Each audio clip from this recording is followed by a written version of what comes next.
Hi there, my name is Genna, aka Jen's Pens, and welcome back to my YouTube channel. Grab a cuppa, bevy of your choice, and sit back and relax as today I'll be sharing 5 lessons I've learned from 10 years of journaling as Jen's Pens.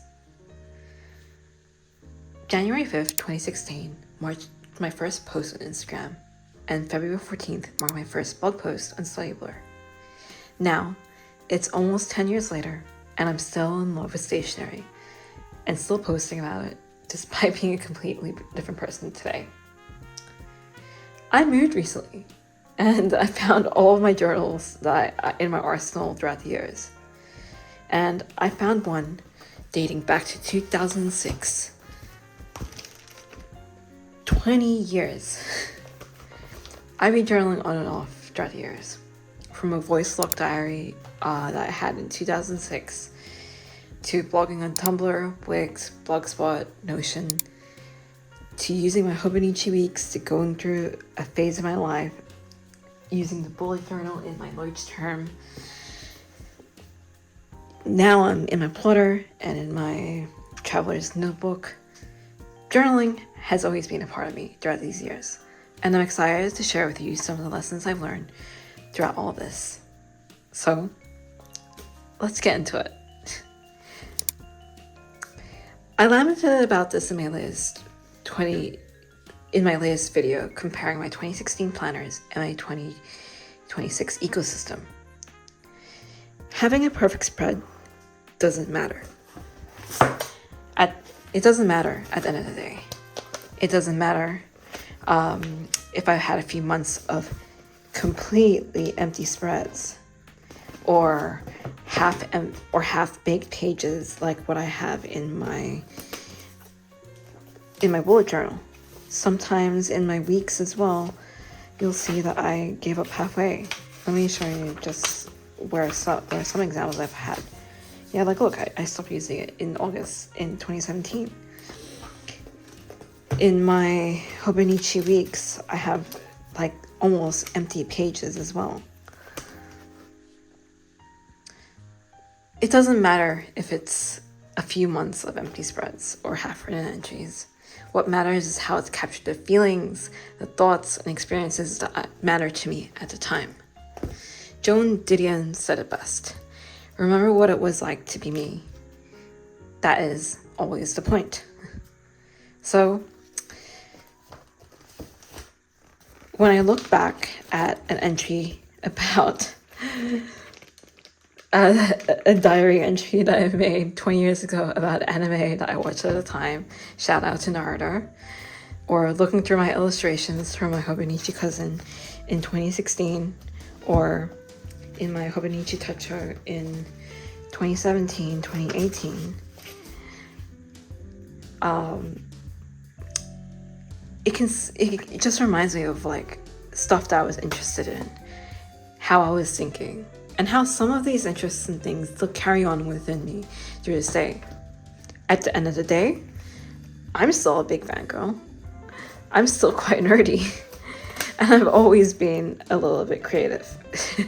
The next lesson is paper and queen, to choose your medium wisely. One hard truth that I've learned about is that my memory is like riding in sand on the beach. One gust of wind and it all fades away. And it turns out that quote, out of sight, out of mind, isn't just a saying. And dude, it's kind of real for me. I've got an issue with object permanence. If it isn't in front of me, or if it isn't written down in an easily accessible way, it just doesn't exist to me anymore. And that's why if it hasn't come across already, like I like to write down everything. I have post-it notes everywhere. I have notes on my phone in the Apple Notes section or in Notion and everything, in my plotter as well. The thing is that I've been in a mix of physical and digital journaling and planning over my lifetime. And like many Zillennial adults who had too much access to the internet as a kid, I had blogs on Tumblr, Wix, Blogspot, and today through Notion, although that one's a little bit more private. I think I can even mention my 20-something-year-old blogs from DeviantArt too, where I moaned about how tough it was being a kid. I don't know if they say, but yeah, it was just so easy at the time to do. Just writing down an entry in social media, and just as easy as it is to search it up with the easy Command F or logging in online. It's like a double-edged sword. Not only is it easy to access, but it's also easy to wipe away too. And so, I mourn the memories lost on these blogs I lost over the years. Whether it be by deleting them in embarrassment because they were about people, or the servers wiped, or platforms, just deleting them to this day. Like, digital media is so sensitive. And especially now in the age of AI and censorship, they can get easily lost in the ether. So that's why hopping back onto my journaling practice in the physical medium has been so important to me. I work in a digital space, so I have notes and I work as a product designer, and like having this analog space helps me, and having it in person in front of me is so important because it just reminds me that my thoughts and all the efforts and the things and the thinking that I've done exists. Even though like I know I've drawn out or lost journals due to my 2016 KonMari phase, rip. Seeing some of these journals in person, seeing them on my bookshelf, they really remind me that my memories exist and that I've experienced great things. There is still definitely a time and place for digital journaling, but just for me personally, nothing beats the object permanence of having my journals and planners on the shelf. Maybe it's the ADHD. So, third lesson. Journaling has revealed so many patterns and so much growth. Consistently journaling has been super rewarding. My Hobonichi 5-year techo is the best example of this. Writing in this and being able to read my previous entries has helped reveal patterns and themes that have occurred and reappeared in my life over the past few years. Sometimes it's painful to see that the same worry has appeared 3 years later, 4 years, 5 years later. Even sometimes reading my therapy journal and seeing how much it hurts how much the stuff that hurt, it still hurts me to this day. But journaling is also a great way to be like, wow, I can't believe that bothered me as much as I did. And it helps me kind of embrace that these worries don't hurt as much anymore.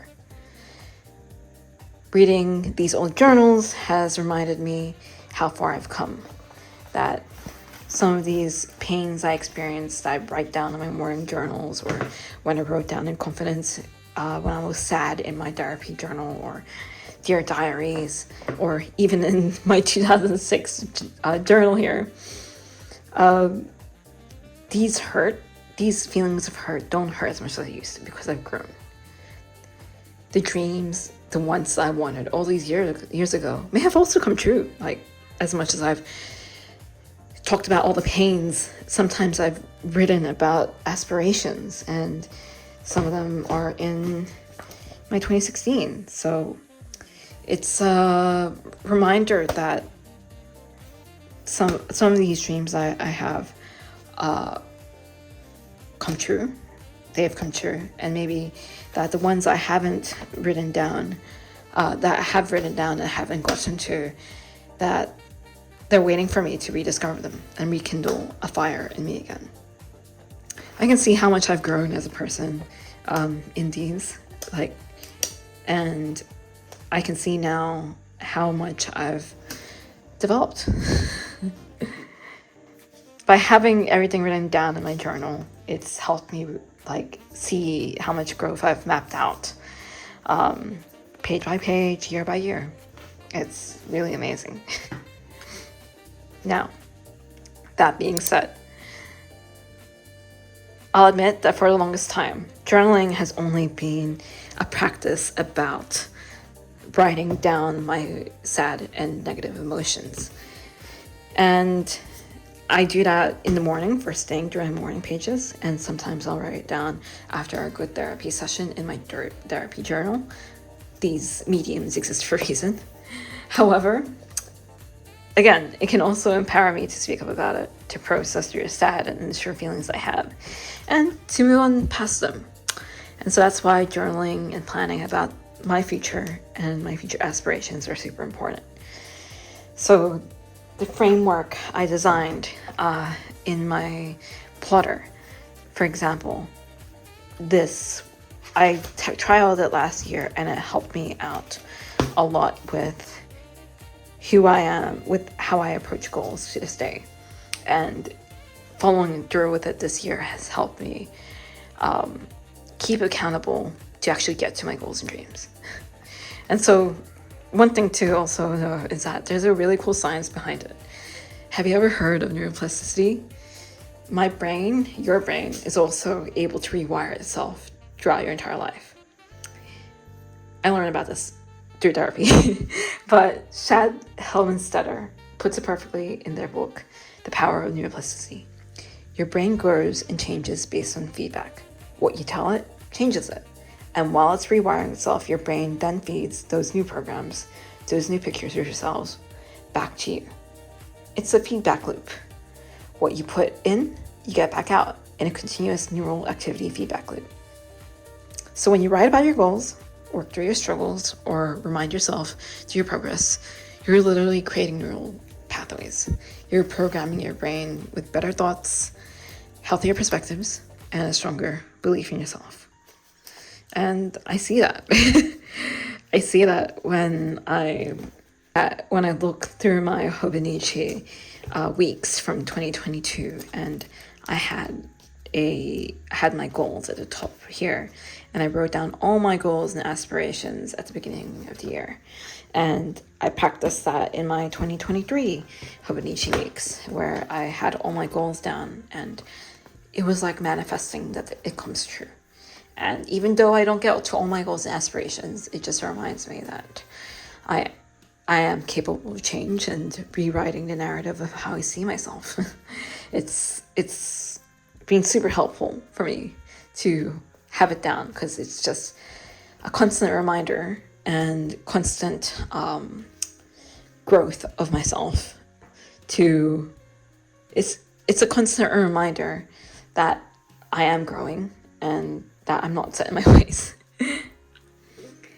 Now, the last lesson. My journaling and planning style is a big reflection of who I was and the trends that I consumed at the time. And that's okay.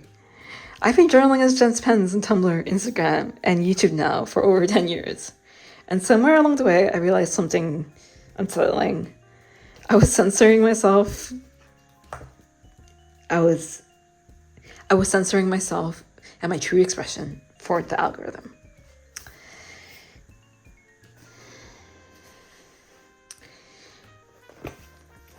So I was editing my thoughts, curating my feelings, creating prettier layouts, and in my bullet journal to appease the algorithm.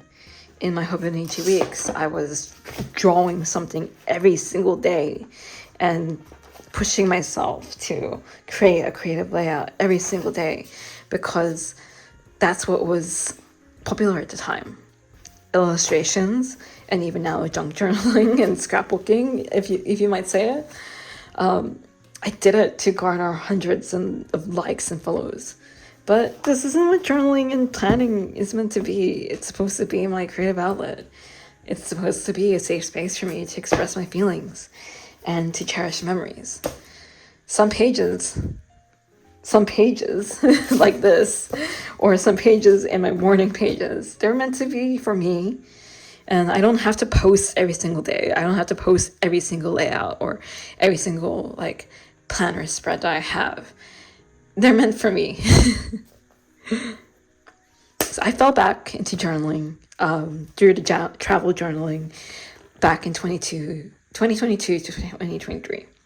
I fell back into planning through Hobonichi, physical planning actually, through Hobonichi in 2022 to 2023.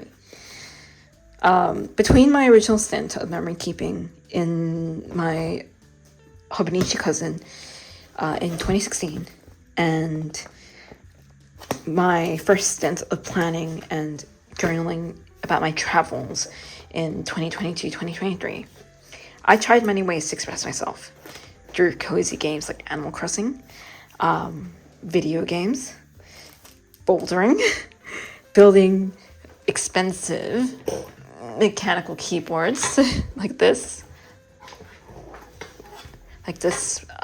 spring, very expensive.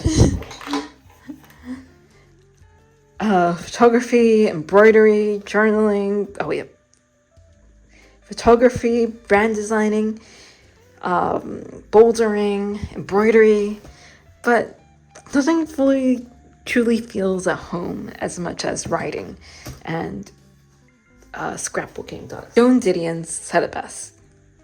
It is a good idea then to keep in touch, and I suppose that keeping in touch is what notebooks are all about. And we are all on our own when it comes to keeping these lines open to ourselves. Your notebook will never help me, nor mine you. And that's exactly it. This is my way of keeping in touch with myself, both past, present, and future. So if you've been thinking about starting a journal, or if you're in between journaling stints, I really hope this encourages you to pick it back up again. Journaling and planning doesn't have to be perfect, nor does it have to be every day, and it definitely doesn't have to be for anyone else but you. Let's take a look through some of these journal entries that I've made throughout the years. These are my Hobonichi Weeks, so I don't have a video on these yet, but I use these similar to how I use my plotter today. And this was a way for me to track down my activities, my tasks, my goals and inbox throughout the years and throughout the day. My Hobonichi techo from 2017, also a way for me to express myself a little bit through illustrations and reflection. I really love this because it was such a small format. I also have a 2018 spread, I think it is. Yeah, I tried it again 2018, but alas, I didn't have enough energy or time. And that's okay. Now my first foray into memory keeping to this day is through Traveler's Notebook. I went through that huge binge. My first foray into memory keeping back in 2022, 2023 is through travel journaling, through Traveler's Notebooks. But I also picked it up from my everyday journaling and memorable moments here at home. So when something happens at work or something happens in life, I will journal about it in my memory keeper. These are just some gorgeous spreads of memory keeping and moments that happened back in November or back in 2023. It's so important for me to also now cherish moments with family. So when I went back home to the Philippines in 2024, 2025, I started this travel journal as well for when I spent time in the Philippines. And it was great because I got to journal about my grandma who passed away or family I hadn't seen in a while. And I have all these photos on my phone and on Instagram, but there's not much substance without having the full memory behind it written down in my object permanence brain. Similarly, my first journal back in 2023, my travel journal to Japan. This was such a special trip for me. I wrote about my engagement. So I got engaged here with my husband now, and this trip is fully special. Full video tour of this journal is up on the top right here, but it's such a precious way for me to remember this amazing trip. And even now to this day, I'm still catching up on memories. So last year, I went on a holiday to the Philippines, and this journal is still in progress. And this is still something I need to finish off, but that's okay. I'm gonna finish this off when I have the time to, but having it down just takes me back to those joyous feelings and things I experienced with family. This was truly a special trip, and I can't wait to finish this off. And journaling has also been a fun way and creative outlet for me to connect with my friends. My friends and my sisters, they made this gorgeous accordion journal for me for my hen's bridal shower, where I let out this accordion and they wrote down messages for me, wishing me the best of luck as I started off my journey to becoming a wife. This is my favorite journal, I guess, because it's something that I did with my friends and it helped them see the creative side of me. And you bet that I am actually in the midst of documenting down my wedding, which happened all the way in October. October feels like such a long time ago, and I'm still in the midst of journaling about it to this day. For a quick sneak peek, I will show you the first page, which is the morning of our wedding day when I was starting to get ready. I've got a series of pages in here that entailed getting morning ready of, but I also have a dedicated accordion insert, which I haven't finished because I've been busy, but I can't wait to get into more fully, to go more in depth about the ceremony and the big day. I can't wait to show that to you when I'm finished with it. But that being said, I'm still journaling to this day. I'm still journaling about the fun little moments and little things like friends coming over for dinner or going out to the city with friends or having a dinner or with my family. It's such an important practice to just keep remembering the good, especially in these little bit cynical and dark times. That being said, do you keep a journal? And if you stopped, what's been holding you back from picking it up again?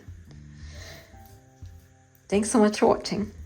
My name is Genna, aka Jen's Pens, and I hope you have a good night, day, evening, morning, wherever you are.